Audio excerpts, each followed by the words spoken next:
Yo, what's going on, man? It's y'all boys who's still entertainment, man. Back in front of this camera, man. Give you guys another video. So we doing something different on the channel, you know, 42 Dugg. Or Dugg, or however the fuck you say that shit. I don't know. I don't care. We got a criminal history of that motherfucker, you dig what I'm saying? We're just gonna check it out, see what it's hitting for. I really fuck with this individual, you dig what I'm saying? He's a different individual, really changing up the game. One of the biggest artists coming out in 2021 that I've heard.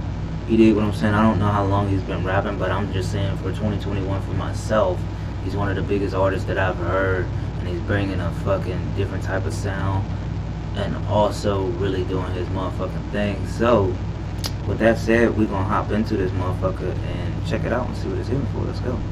This rapper's out right now. A lot of people probably don't know that he actually started rapping when he was locked up for 6 years on carjacking charges. So let's break down the rap sheet and the come up of 42 Dugg. The 42 is named first to the 42 Hustle Boys, a Detroit Crip gang branched off of the 42 Gangsta Crips who started in LA. The 42 Hustle Boys hood is in the 6 Mile area of Detroit. They known to beef with the 7 Mile Bloods, whose hood ain't too far away. I heard about Sada them. Baby, another popular rapper from Detroit, is from the 7 Mile Bloods, so he and Dugg don't really rock with each other like that. Dugg started getting in trouble at a young age. When he was 15, he got arrested for carjacking and felony firearm possession. A judge gave him 4 years in juvenile prison, and being arrested so young, Dugg didn't have much of a chance to finish school. So with nothing else to do, he taught himself how to rap while he was locked up. But he ain't start rapping right away though. He said he picked it up about 4 years in. Because originally, he was supposed to be released after 4 years. But he got into it with another inmate, which added time to his bid. So he ended up doing like 6 years total before being released. And really, that just gave Dugg another 2 years to work on his rapping skills. He was even sent to solitary confinement for a month at a time on at least 2 separate occasions. But being in solitary really took a toll on his mind and his body. In an interview with GQ, he says he only ate once a day, and on some days, he survived off of just 1 cookie. He came out the hole weighing only 110 pounds. He also said there was a CO that would come up in his cell when he wasn't in there and steal his pants just to mess with him. While in solitary, he was locked down 23 hours a day and was only allowed 1 hour to hang out in the yard. So when he was in his cell, he was writing raps. And when he was out on the yard, he would spit his bars for the other inmates.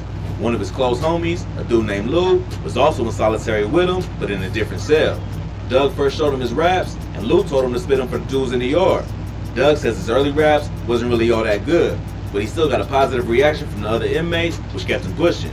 Hell yeah, you gonna get a positive fucking feedback from motherfuckers. I mean, like, motherfuckers, some motherfuckers is gonna be 100 with you, and some motherfuckers is gonna hold back.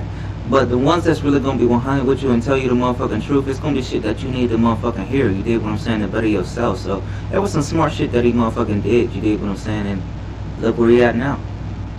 Got out, he was already 22 years old. And with only knowing a few skills and slim chances of going back to school, Dugg went all in with the rapping. As he should. He linked up with another rapper from the 42 Hustle Boys, 42 Twin, who brought him to the studio. This was when he first started recording the raps he wrote in jail and released his first mixtape, 11241 Wayburn, in July 2018, then followed with a part 2 just a week later. Not long after that, he got up with another rapper who was popping in the city, Babyface Ray, and together they dropped the track The Streets. The song blew up in Detroit and started to build 42 Dugg some hype. The track caught the attention of another popular Detroit rapper, T Grizzly, who already built a major name for himself in the industry. Grizzly ended up flying 42 Dugg out to LA to network with other artists and producers. While Dugg was out there, I will give Grizzly that. Grizzly is a real ass nigga for doing some shit like that, because it takes a lot to, you know, take somebody that you don't know under your wing, you know what I'm saying, and try to help them out to get their career to a standpoint where they can be on top, you know what I'm saying, where they can be, you know, something great in this motherfucking game. Because I feel as though like a lot of artists that was great in this motherfucking game, unfortunately shit has happened to them to where they have lost their life due to motherfuckers hating, or it's been, you know, some argument they got into with somebody.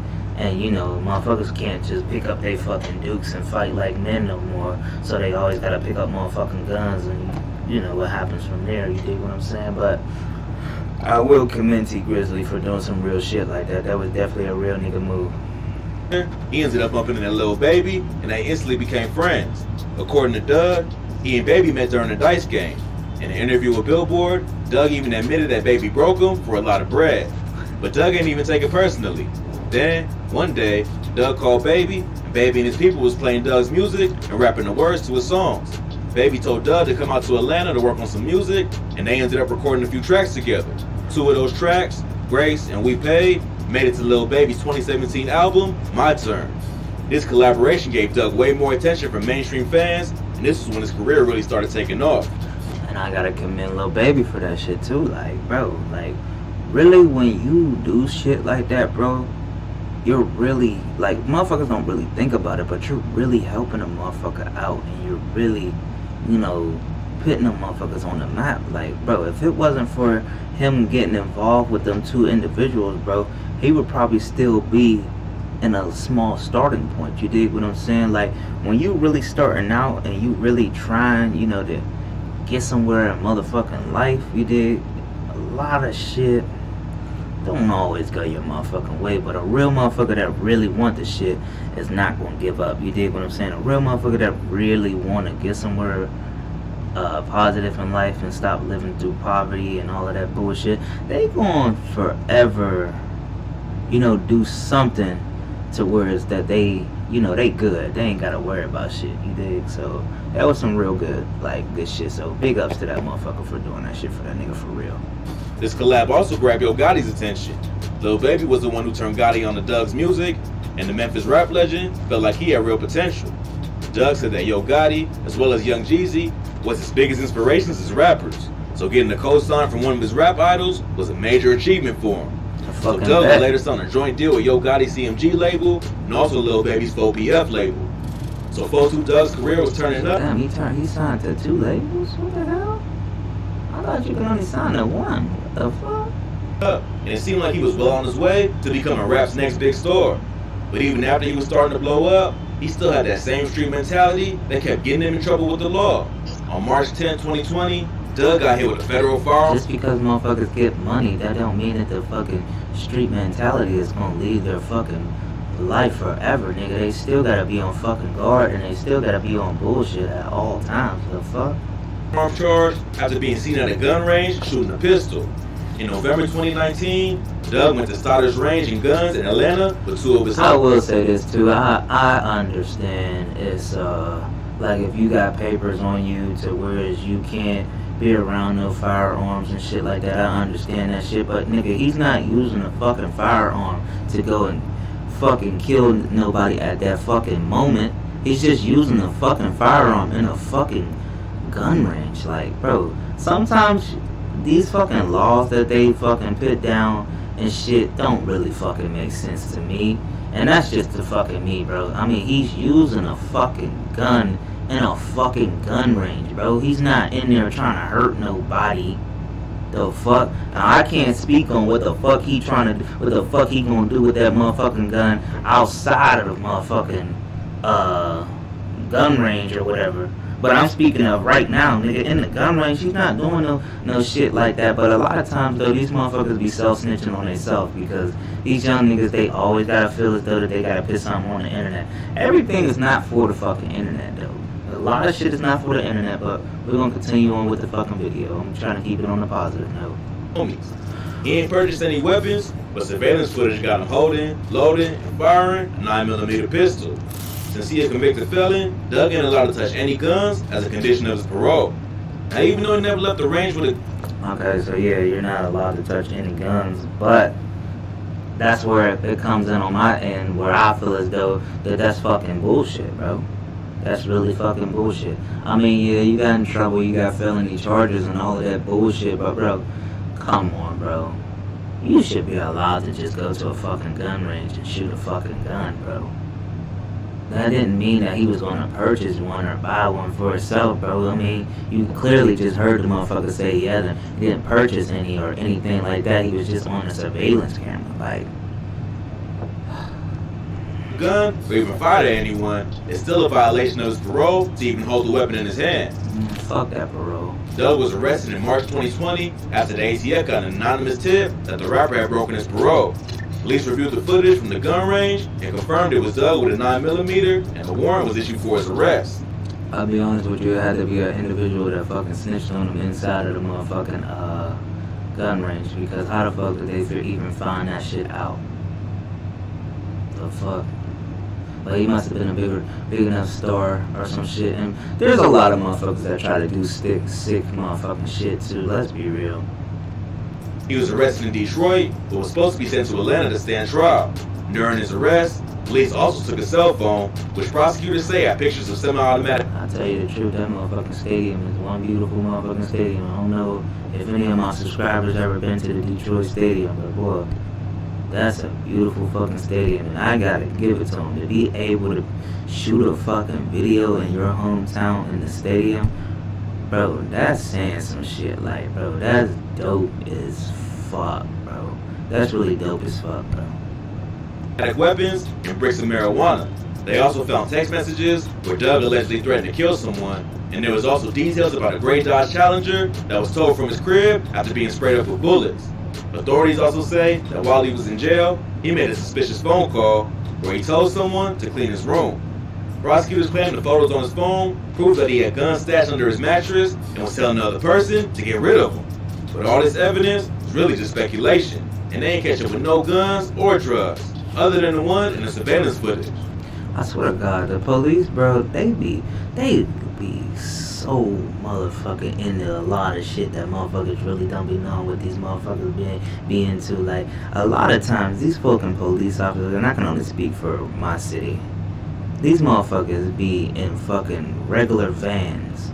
Like, just, you know, work vans. You dig what I'm saying? You thinking it's just a regular van parked on a motherfucking street, but really it's the motherfucking FBI, you know, working some shit in our neighborhood and listening to every little thing that we motherfucking doing. You dig what I'm saying? Even when they have like them little cones out in the motherfucking street, I'm talking about the big ones, the big fucking, I can't even think of the name of them, but they got the light on the motherfucking top, bro. If you take that motherfucking shit apart, bro, like real motherfucking shit, bro. I thought it was a fucking joke and I thought it was a lie, but really they was using that shit to set some motherfuckers up, bro. And dude didn't even know that they was trying to set the motherfucker up, and they set that motherfucker up and got him on all types of racketeering charges. But these motherfucking cops are thinking 20 steps ahead when you motherfuckers are just thinking 5 or 10 steps ahead. You dig what I'm saying? So you gotta sometimes outthink these motherfuckers, because they be knowing a lot more than what they lead on to motherfucking know. Like,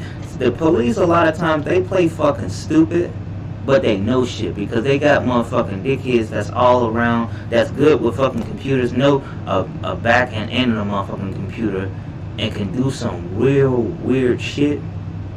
But really, it's really some shit to work on a motherfucking case. Like, a lot of times you just be, you don't pay shit a lot of attention in the streets. You dig what I'm saying? A lot of us, we go on about our business, we do what we do, and we know we ain't living no fucking goofy ass lifestyle. You dig what I'm saying? But we gotta always look over our shoulder. We really don't got nothing to worry about. But those ones that do live that lifestyle, you know what I'm saying, and it's that lifestyle that's out of control and crazy, and then ones that gotta look over their shoulder type shit. If you don't know what the fuck going on with the police or what they doing, a lot of them don't even really fucking care.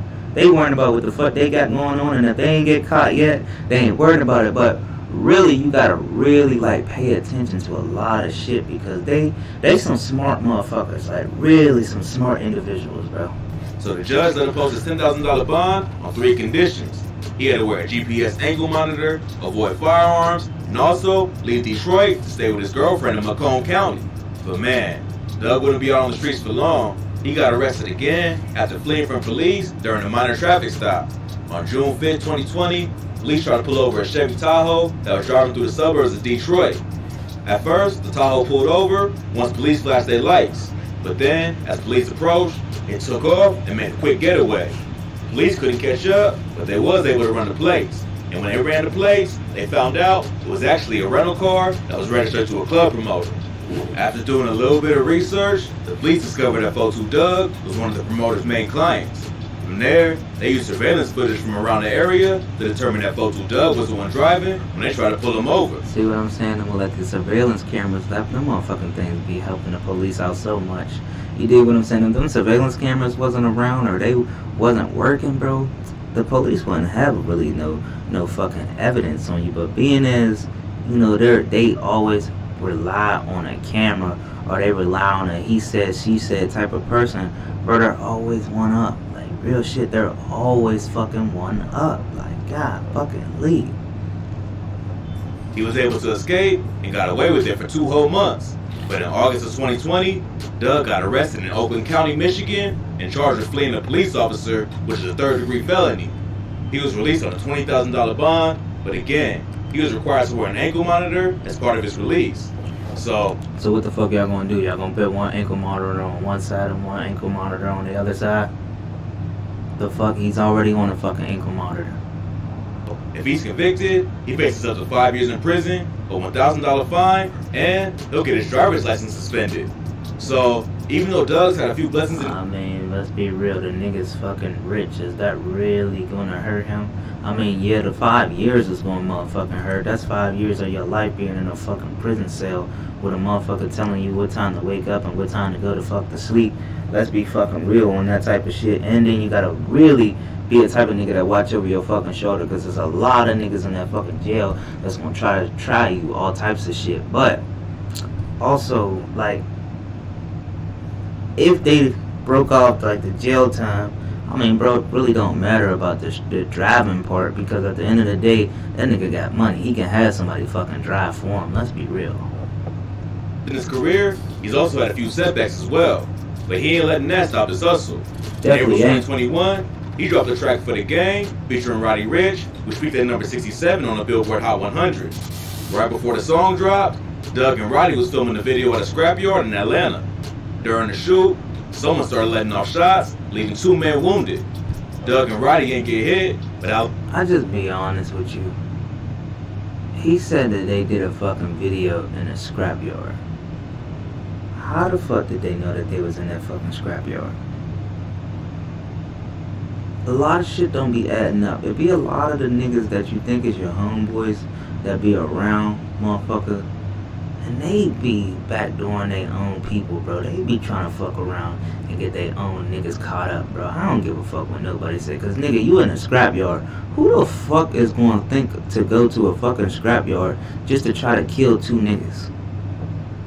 The fuck, nigga, man? You better pick a better day. Like, the fuck? Alabama rapper O.M.B. Peasy was later arrested for the shooting and charged with aggravated assault with a deadly weapon. Now, it's not clear if Dugg or Roddy was being targeted or if Peasy just happened to be there and was shooting at someone else. I don't know, but Peasy's maintained his innocence and said it was just a big misunderstanding. Dugg would then release his 4th mixtape, Freedom Boys, on May 21st, 2021, which featured appearances from Future, Lil Durk, ESTG, Fabio Foreign, and Rowdy Rebel. It came out at number 8 on the Billboard Hot 100, which was Dugg's highest charting project ever. So Dugg definitely got a promising future ahead of him, as long as he's able to stay out of trouble. The charges he's facing ain't really that serious, and he's been showing a desire to change his life. Plus, the charge that put him on parole in the first place happened when he was still just a kid, so that should work in his favor. But man, getting arrested twice back to back, even if there was just minor arrests, definitely ain't a good look for someone still on probation. It don't seem like he'll do any more jail time for the charges, especially since he got lawyer money now to fight the case. Hell yeah. But it could result in more probation, which means it might be much worse the next time he slips up. Yeah, hopefully, Dugg can keep his head down and focus on the music, so he don't end up like Pooh Shiesty or NBA Youngboy. Hey, but for real though, he really beating a lot of motherfucking cases though. You dig what I'm saying? Like, if you really put it together, like, bro got off on a lot of shit that a lot of motherfuckers couldn't get off on. Like, and that motherfucking business, he got money, that shit really helped him in the long run. So, I mean, as you can motherfuckers see, bro is really, he's really like that. He's a street young nigga, you dig what I'm saying? I just hope the young nigga be able to make some wise decisions and not fuck his whole career up, you dig what I'm saying? Because one little, you know, wrong step now can really, you know, cause him his entire life, you know, being as he's already got a criminal history. And then it's like the police also, at the end of the day, they attempt to, you know, target those ones that they already have targeted before. Like they have a tendency of doing shit like that. So I just hope that bro don't ever get in no more trouble. You did what I'm saying? Just keep his mind right, keep his head on the swivel. You did what I'm saying, and focus 100% on the more important things. And the more important things is his motherfucking music. So if you can focus on the more important things with your music and keep doing what you're supposed to do with your music, I feel as though that really nothing can really change what you got going on. You dig what I'm saying? Because you already in the game. You already established in the game. You made money in the game. You dig what I'm saying? You work with some of the best artists in the game. So you're good on a certain, you know, standpoint. You got fucking help from, you know, fucking, what's his face? Yo Gotti. And you got motherfucking help from Lil Baby. So whatever you really need, you dig what I'm saying? Them motherfuckers is always gonna be there for him to help him out. You dig what I'm saying? And if they really got genuine love for you and they fuck with you the way that they act like they fuck with you, so you good on that end. You dig what I'm saying? You just gotta, I know it's hard, but bro, you gotta just be that nigga that's just gonna, you know, tune out all the noise, bro, and focus on what you want to do. And what right now is what you want to do is your fucking music. So just 100% focus on your music, bro. And there ain't nothing gonna be able to change that or fuck that shit over, bro. But keep doing your motherfucking thing, bro. I see you, bro. You turning up. You know, you made a name for yourself. One of the biggest artists I said that I've heard in 2021. I like your style. I like everything about you, bro. You really do your motherfucking thing, bro. You talk your motherfucking shit. You turn up when you need to turn up, and that's that on that. But turn up in the right ways. You dig what I'm saying? Turn up on your motherfucking music. Try to leave that street life alone. I know it's hard, bro, but if you can, try to leave that shit alone, bro. It's probably going to be the best fucking thing for you, bro. But real shit, man, you can only tell motherfuckers but so much, and motherfuckers is only going to listen but so much. You dig what I'm saying? But you definitely doing your motherfucking thing, so I will give you that, man. It's y'all boy Zeus the Entertainer. I am up out of here. Hope y'all fuck with this video. Hope y'all enjoy this video. I will be dropping this tonight, so we up out of here.